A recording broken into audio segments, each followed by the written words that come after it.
Right now on the phone with me, I have Eric from the band Bladecatcher. Eric, tell me, what's going on right now in the world of Bladecatcher? Well, just put out Obverse a couple days ago. It's a 3-song EP. It's the debut from this project. Been getting a lot of really good press about it. That's really all that's going on right now. It just came out on the 13th, so it's all pretty new still. But I actually just finished up a new track today, so it's going well. I have no complaints. This has been a lot of fun, and it's been coming really naturally, which is cool. Right on, man. I heard the track that you guys have on Bandcamp is fucking badass. Thank you, man. I appreciate that. Yeah, no problem, man. So, how long have you guys been jamming, and how exactly did this band get started? Well, I'm the only person in Bladecatcher, so I pretty much play everything that's on there. But it started late in 2014. I was in an older band for about 10 years that we put it on hiatus and then decided to do some new stuff. So this is kind of just what came out of that. And then I recorded the Obverse EP earlier this year, and like I said, just came out the other day. So very cool, man. So what exactly, what led you to do the one-man band thing? Was it like just something you had to do, or did you decide to?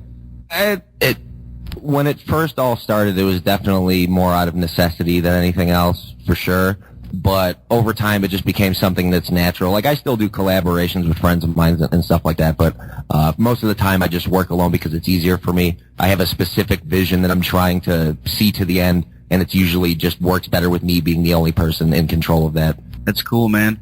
Yeah, I didn't even read into the details or anything when I was listening to it, so I had no idea that it was a one-man band. It definitely didn't sound like it. That's cool. I appreciate that, man. Speaking of, well, as far as like that, like what exactly, how do you go through the process of putting the songs together? It depends. I mean, sometimes I'll have like a drum beat in my head or something like that, or I'll write some lyrics that'll make me start thinking of a certain way that a song should be. And it kind of just comes from there. Like Obverse, I wrote about half the material late last year, and then the other half was written this year, but about a quarter of that half was actually improvised in the studio. So it was just kind of going with the flow of where the song decided it wanted to go. Wow, that's really cool. Right on, man. Now, the band name itself, Bladecatcher, how did you come up with that? Well, as everybody knows, it's a Mastodon song title. I didn't even really consider that until way late into the game. Like, there was already promo and stuff going out, and I was like, oh, that's right, they have a song called that. But it's just like a metaphor for life in a way. Like, you know, everybody goes through weird times and stuff like that. And you catch the blade if you manage to get through it. You know, it didn't hit you. So that's the way that I look at life. That's cool, man. Yeah, every time I've seen it or listened to it from Mastodon, I've always sort of daydreamed in my head, you know, like dream catchers that Indians have. Right. But it's a blade catcher. Makes it a little bit more scary, you know. It's exciting. It's perfect for death metal. But, you know, that Mastodon, that's a great song, so I'm not, it's not a problem for me in any way. Yeah, hell yeah, man. All right.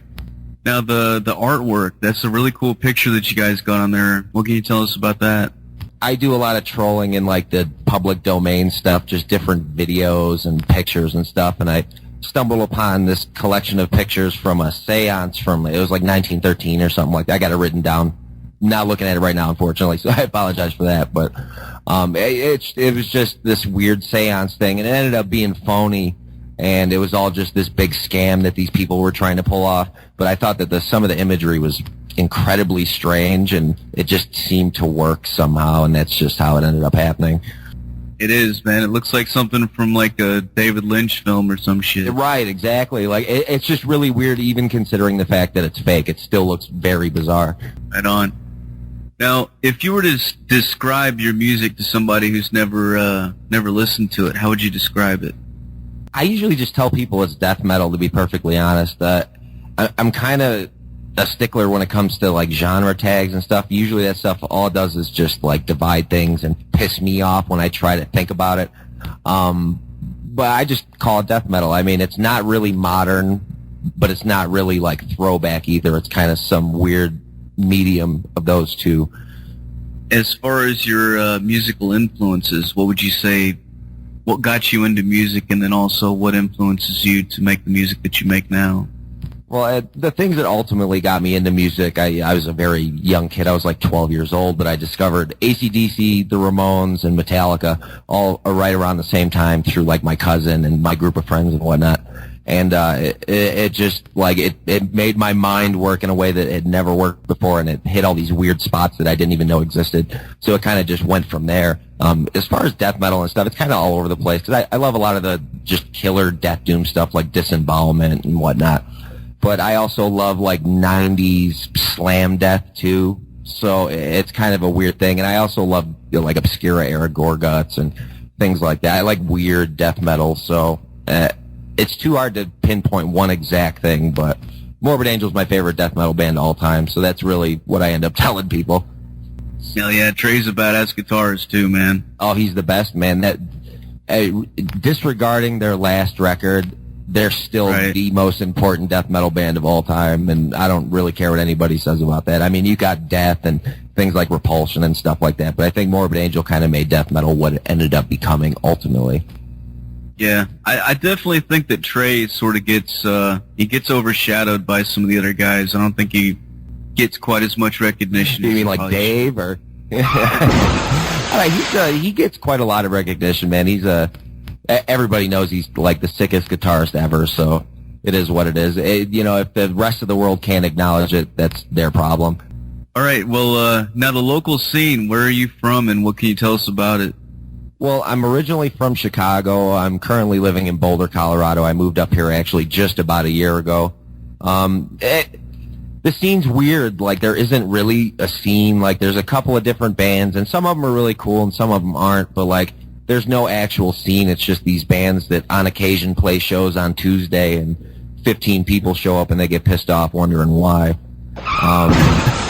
It's weird. There's more and more bands are coming out that are getting just really killer, which is fantastic to see. But as of right now, I wouldn't even necessarily say there is a scene. There's just a bunch of bands doing their own thing. Right on, man. Well, as far as what kind of plans do you have? Are you planning on putting together something where you can play live, or? It's a possibility. I never outrule anything, but at the same time, I got a lot going on with my job and just normal life, so going out to do shows is kind of an issue for me. But I just finished work on a new track today that's hopefully going to end up for a split release that I have planned. Even if it doesn't, it'll get released one way or another. And probably from there I'll start writing a full-length record because the interest seems there, which is really cool, and I'm having a really good time doing it, so that just more writing for now. All right. Well, Eric, I guess I'm about out of questions for you. Is there anything else you want to add to let the people know? Well, I'd like to thank you for the interview. I really do appreciate it. It's really awesome what you're doing, and I hope that you continue to do it for a long time. But just go to eeerecordings.com. You could pick up Obverse, and I have a billion other projects and music that I'm putting out. So there's always stuff happening at the label, so check it out. And cool stuff happening.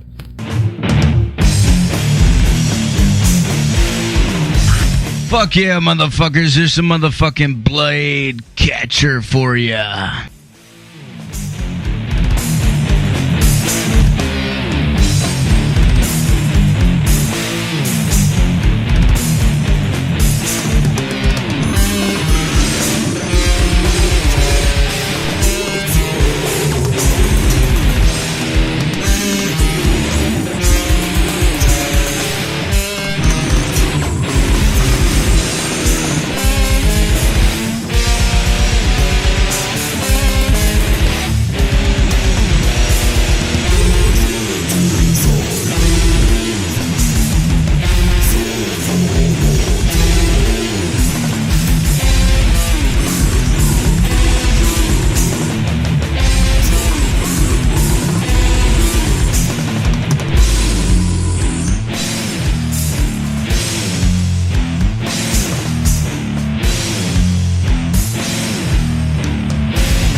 Dude, motherfuckers. That right there is Bladecatcher, man. That shit is fucking bad fucking ass, motherfuckers. And you're hearing it right here, right now, live on motherfucking metal motherfucking Devastation motherfucking radio. I'm Zach Moonshine, and I gotta say, man, that shit was fucking badass, dude. Fucking badass.